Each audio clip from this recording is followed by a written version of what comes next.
नमस्कार दोस्तों, स्वागत है आपका आज के मुख्य समाचार में, जिसमें सबसे पहले और बड़ी खबर में आपको बताएंगे कि राहुल गांधी का बड़ा दावा, कहा महाराष्ट्र के बाद बिहार विधानसभा चुनाव में होगी मैच फिक्सिंग। खबर में आगे आपको बताएंगे कि राहुल गांधी का मैच फिक्सिंग वाला बयान सही, चुनावों में हेरा फेरी करती है बीजेपी, मृत्युंजय तिवारी ने किया समर्थन। खबर में आगे आपको बताएंगे कि पहली बार अशोक गहलोत से मिलने घर पहुंचे सचिन पायलट, 2 घंटे चली मुलाकात, सामने आई बड़ी वजह। आगे जिक्र होगा कि क्या लालू लिखेंगे तेजस्वी का भाग्य या फिर एनडीए के सीएम होंगे नीतीश कुमार, बिहार क्या लिखेगा इस बार नई इबारत। और इसी के साथ खबर में आगे जिक्र होगा उत्तर प्रदेश का, जहां पीडीएस सरकार में होगी सही जाति जनगणना, सपा चीफ अखिलेश यादव का बड़ा बयान। दोस्तों, हर एक खबर की गहराई में आपको ले जाएंगे, लेकिन उससे पहले अगर आपको भी ऐसा लगता है कि बिहार में बदलने वाली है सरकार, तो वीडियो कीजिए लाइक और चैनल को सब्सक्राइब करके बेल आइकन दबाकर कमेंट में लिखिए जय हिंद। रुक करते हैं सबसे पहली और बड़ी खबर की तरफ। राहुल गांधी का बड़ा दावा, कहा महाराष्ट्र के बाद बिहार विधानसभा चुनाव में होगी मैच फिक्सिंग। जहां दोस्तों, बिहार में इस साल के अंत में विधानसभा चुनाव होने वाले हैं और इसको लेकर सभी राजनीतिक दलों ने अपनी तैयारियां शुरू कर दी है। कांग्रेस भी बिहार में दोबारा अपनी जमीन तलाशने की कोशिश कर रही है और लोकसभा में नेता प्रतिपक्ष राहुल गांधी लगातार बिहार का दौरा कर रहे हैं। इस बीच राहुल गांधी ने एक बार फिर महाराष्ट्र विधानसभा चुनावों में धांधली का आरोप लगाते हुए कहा है कि अब बिहार में भी मैच फिक्सिंग की तैयारी हो रही है। दोस्तों, आपको बता दें कि मैच फिक्सिंग का यहां पर आरोप लगातार भारतीय जनता पार्टी के खिलाफ और चुनाव आयोग के खिलाफ कथित तौर पर लगा रहे हैं राहुल गांधी। क्या आप भी करते हैं इस आरोप का समर्थन? कमेंट में जरूर बताइए। रुक करते हैं अगली ब्रेकिंग न्यूज़ की तरफ। राहुल गांधी का मैच फिक्सिंग वाला बयान सही, चुनावों में हेरा फेरी करती है बीजेपी, मृत्युंजय तिवारी ने किया समर्थन। जी हां दोस्तों, राष्ट्रीय जनता दल के प्रवक्ता मृत्युंजय तिवारी ने लोकसभा में नेता प्रतिपक्ष राहुल गांधी के महाराष्ट्र चुनाव में मैच फिक्सिंग वाले बयान का समर्थन किया और कहा कि राहुल गांधी ने जो आरोप लगाया है वो सच है, बीजेपी चुनाव में हेराफेरी करती है। शनिवार को समाचार एजेंसी से बातचीत के दौरान राजद प्रवक्ता मृत्युंजय तिवारी ने कहा कि राहुल गांधी जो कह रहे हैं वो बिल्कुल सही है, यहां तक कि जनता भी इस बारे में बात कर रही है। हर जगह लोग कह रहे हैं कि बीजेपी चुनावों में हेराफेरी करती है, चाहे वो महाराष्ट्र हो या 2020 का बिहार विधानसभा चुनाव। सभी ने देखा कि कैसे तेजस्वी यादव और महागठबंधन को जनादेश दिया जा रहा था, लेकिन कैसे चीजें पलट गई। ऐसे कई उदाहरण हैं जो गंभीर सवाल खड़े करते हैं। चुनाव आयोग को विपक्ष की ओर से उठाई गई चिंताओं को संबोधित करना चाहिए और संतोषजनक ढंग से जवाब देना चाहिए। बिहार दौरे के दौरान लोकसभा में विपक्षी नेता राहुल गांधी ने घोषणा की है कि अगर इंडिया ब्लॉक की सरकार आती है तो महिलाओं को हर महीने 2500 रुपए की सहायता राशि दी जाएगी। राहुल गांधी की इस घोषणा पर राजद प्रवक्ता मृत्युंजय तिवारी ने कहा कि तेजस्वी यादव बिहार में इंडी गठबंधन और महागठबंधन के नेता हैं, वो मुख्यमंत्री पद का चेहरा हैं और बिहार में तेजस्वी सरकार बनने जा रही है। माई बहन मान योजना के तहत महिलाओं को 2500 रुपए दिए जाने की घोषणा तेजस्वी यादव ने की और इसीलिए हमारे गठबंधन में शामिल सभी दल इस फैसले का समर्थन कर रहे हैं। राहुल गांधी ने भी इसका समर्थन किया है। रुक करते हैं अगली ब्रेकिंग न्यूज़ की तरफ। पहली बार अशोक गहलोत से मिलने घर पहुंचे सचिन पायलट, 2 घंटे चली मुलाकात, सामने आई बड़ी वजह। जहां दोस्तों, राजस्थान की सियासत में एक दिलचस्प नज़ारा देखने को मिला जब कांग्रेस नेता और एआईसीसी महासचिव सचिन पायलट पहली बार पूर्व मुख्यमंत्री अशोक गहलोत के जयपुर स्थित सिविल लाइन सरकारी आवास पर पहुंचे। बता दें कि यह मुलाकात स्वर्गीय राजेश पायलट की 25वीं पुण्यतिथि के अवसर पर आयोजित होने वाले कार्यक्रम के लिए निमंत्रण देने के सिलसिले में हुई। दोनों नेताओं के बीच करीब 2 घंटे तक चली इस मुलाकात ने राजस्थान की राजनीति में नई चर्चाओं को जन्म दिया है। दरअसल 11 जून को दौसा के पास भंडाना जिरोता में स्वर्गीय राजेश पायलट की 25वीं पुण्यतिथि पर एक श्रद्धांजलि सभा का आयोजन होगा। ये सभा राजेश पायलट स्मारक पर होगी, जहां बड़ी संख्या में लोग प्रिय नेता को श्रद्धांजलि देने पहुंचेंगे और इस अवसर पर सचिन पायलट, उनकी मां रमा पायलट और पायलट परिवार के अन्य सदस्यों के साथ साथ कांग्रेस के कई प्रमुख नेता मौजूद रहेंगे और इस बार 25वीं पुण्यतिथि होने के कारण ये आयोजन विशेष होगा। रुक करते हैं अगली ब्रेकिंग न्यूज़ की तरफ। लालू लिखेंगे तेजस्वी का भाग्य या एनडीए के सीएम होंगे नीतीश कुमार, बिहार लिखेगा नई इबारत। जी हां दोस्तों, बिहार विधानसभा चुनाव 2025 के लिए तारीखों का ऐलान जल्द ही होने वाला है। राज्य में 243 सीटों पर होने वाले चुनाव पर सबकी निगाहें टिकी हैं, क्योंकि इस बार भी एनडीए ने नीतीश कुमार के चेहरे पर ही चुनाव बनाने का मन बनाया है। तो वहीं दूसरी तरफ राजद प्रमुख लालू यादव अपने छोटे बेटे तेजस्वी यादव को इंडिया गठबंधन का सीएम चेहरा बनाने की साथ बिछाने में लगे हुए हैं। बिहार की मौजूदा नीतीश सरकार का कार्यकाल 23 नवंबर 2020 को शुरू हुआ था और 22 नवंबर 2025 को पूरा हो जाएगा। इसे देखते हुए सितंबर अक्टूबर में आचार संहिता लग सकती है। फिर बीच में महापर्व छठ भी होगा और इसे भी ध्यान में रखकर बिहार में चुनाव की तारीखों का ऐलान होगा। आपको बता दें कि बिहार विधानसभा चुनाव में भाजपा और जेडीयू का साथ काफ़ी पुराना है और दोनों ने साथ मिलकर कई चुनाव लड़े हैं। साल 2020 में दोनों ने साथ मिलकर चुनाव लड़ा था, जिसमें जेडीयू ने 245 में से 115 सीटों पर और बीजेपी ने 110 सीटों पर चुनाव लड़ा था।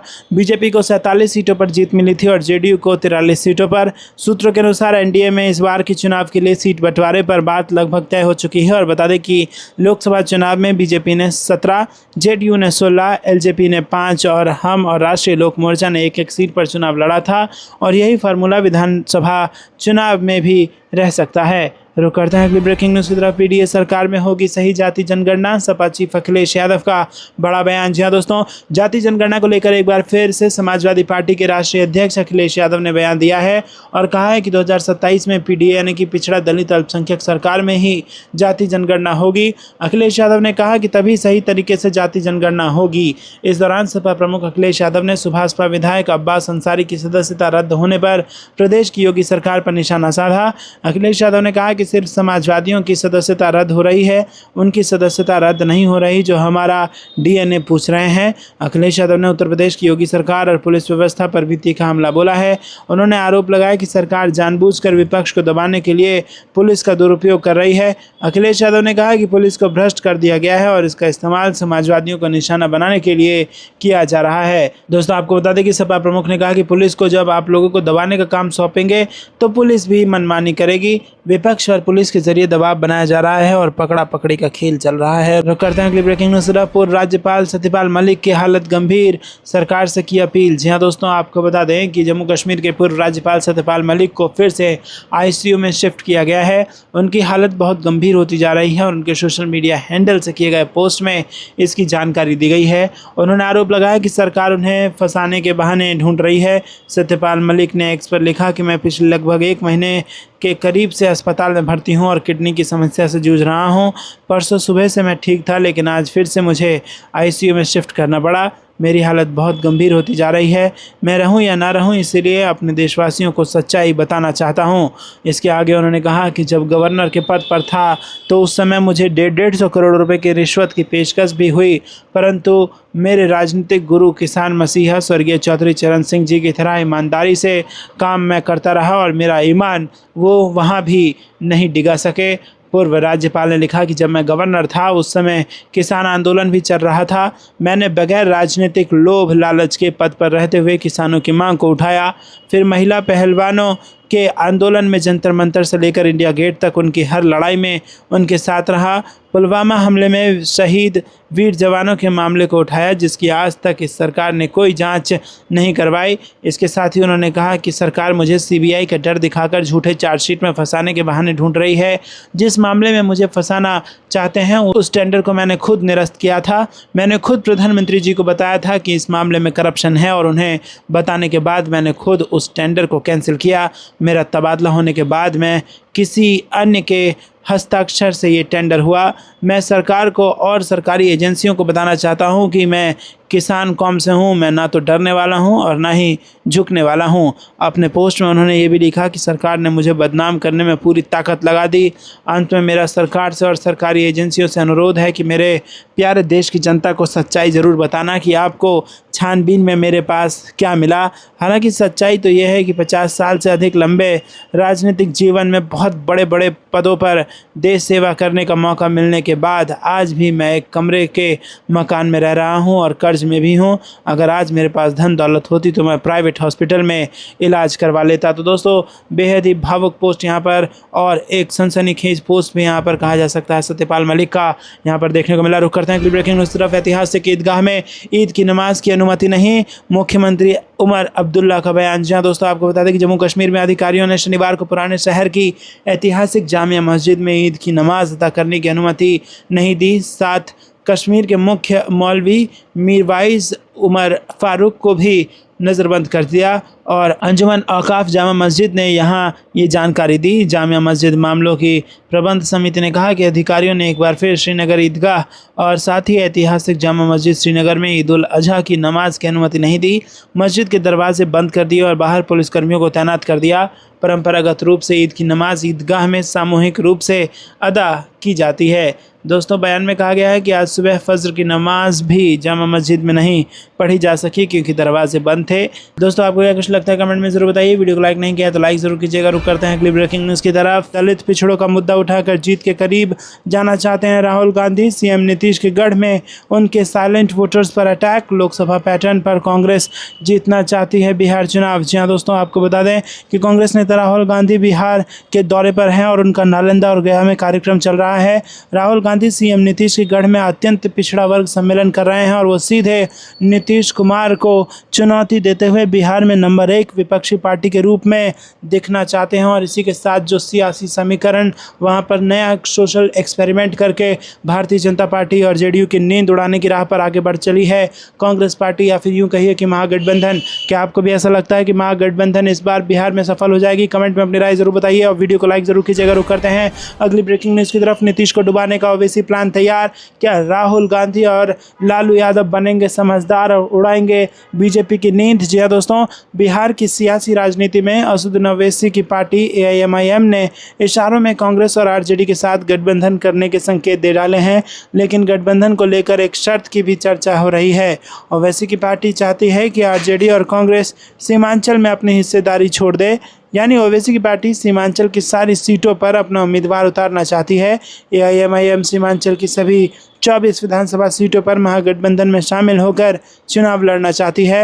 हालांकि इस डिमांड को मानना आरजेडी कांग्रेस के लिए असंभव सा है। फिर भी राजद और कांग्रेस के रणनीतिकार एक समझौता बिंदु तैयार करने में लगे हैं। महागठबंधन के रणनीतिकारों का मानना है कि यदि एआईएमआईएम का आरजेडी और कांग्रेस के साथ गठबंधन हो जाता है तो सीएम नीतीश कुमार की मुश्किलें बढ़ जाएंगी। रुक करते हैं अगली ब्रेकिंग न्यूज़ की तरफ। नीतीश कुमार थके हुए सीएम, उनसे नहीं संभल रहा बिहार। तेजस्वी यादव कानून व्यवस्था को लेकर सरकार पर साध रहे निशाना। जी हां दोस्तों, बिहार विधानसभा में नेता प्रतिपक्ष तेजस्वी यादव ने एक बार फिर मुख्यमंत्री नीतीश कुमार के स्वास्थ्य को लेकर उन पर जोरदार निशाना साधा है और उन्होंने कहा कि नीतीश कुमार अचेत अवस्था में हैं, उनसे बिहार नहीं संभल रहा है, वो थक चुके हैं। पटना में शुक्रवार को मीडिया से बातचीत करते हुए तेजस्वी यादव ने कहा कि बिहार की बिगड़ती कानून व्यवस्था को लेकर नीतीश कुमार पर उन्होंने आरोप लगाए और कहा कि बिहार में अपराधी बेलगाम हो गए हैं, आए दिन अपराधी खुलेआम अपराध को अंजाम दे रहे हैं।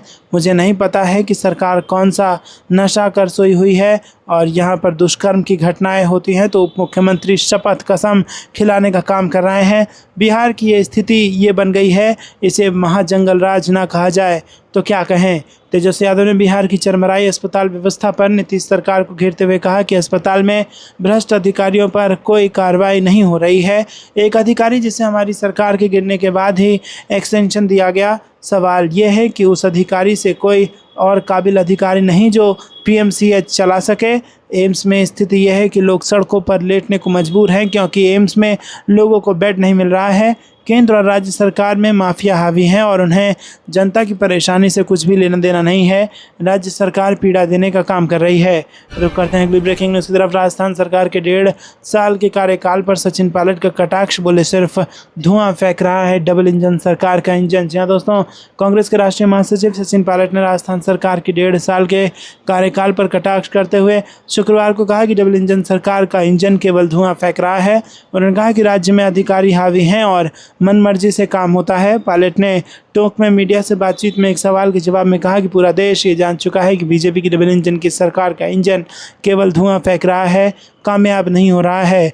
डबल इंजन सरकार का संदर्भ केंद्र और राज्य में एक ही पार्टी की सरकार होने के लिए दिया जाता है। उन्होंने कहा कि सरकार के 1.5 साल के कार्यकाल को देखकर लगता है कि जो काम हम करके गए थे, जो हमने शुरू कर दिए थे और मंजूर कर दिए थे, वो इन कामों की भी देखरेख नहीं कर पा रहे हैं।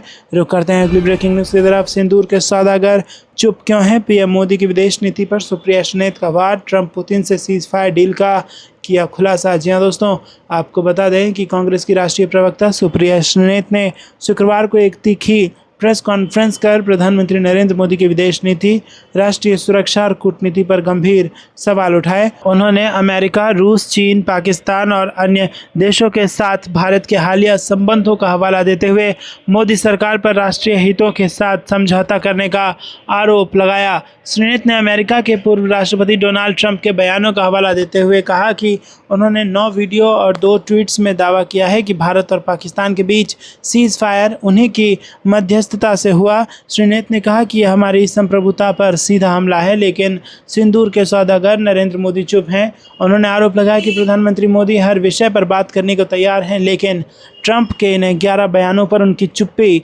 संदेहास्पद है। उन्होंने ये भी कहा कि अब रूस भी इस दावे को स्वीकार कर रहा है, क्योंकि ट्रंप और पुतिन की हालिया फ़ोन वार्ता में भारत पाक सीज़फायर का जिक्र हुआ है। रुक करते हैं अगली ब्रेकिंग न्यूज़ की तरफ। बेंगलुरु भगदड़ में कर्नाटक सरकार का एक्शन, सीएम सिद्धारमैया के पॉलिटिकल सेक्रेटरी बर्खास्त। जी हाँ दोस्तों, आपको बता दें कि आरसीबी विक्ट्री परेड के दौरान हुई भगदड़ में 11 मौतों के बाद कर्नाटक सरकार ने बड़ा एक्शन लिया है। सरकार ने मुख्यमंत्री सिद्धारमैया के राजनीतिक सचिव के गोविंद राज को बर्खास्त कर दिया है और इसके अलावा सूचना विभाग के प्रमुख हेमंत निम्बालकर का भी ट्रांसफर कर दिया गया है। हादसे के बाद कांग्रेस सरकार पहले ही बेंगलुरु के पुलिस कमिश्नर और कुछ अन्य पुलिस अधिकारियों को भी सस्पेंड कर चुकी है।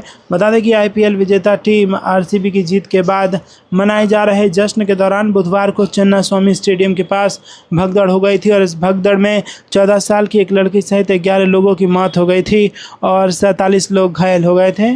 कर्नाटक हाईकोर्ट ने बेंगलुरु भगदड़ पर स्वतः संज्ञान लिया है।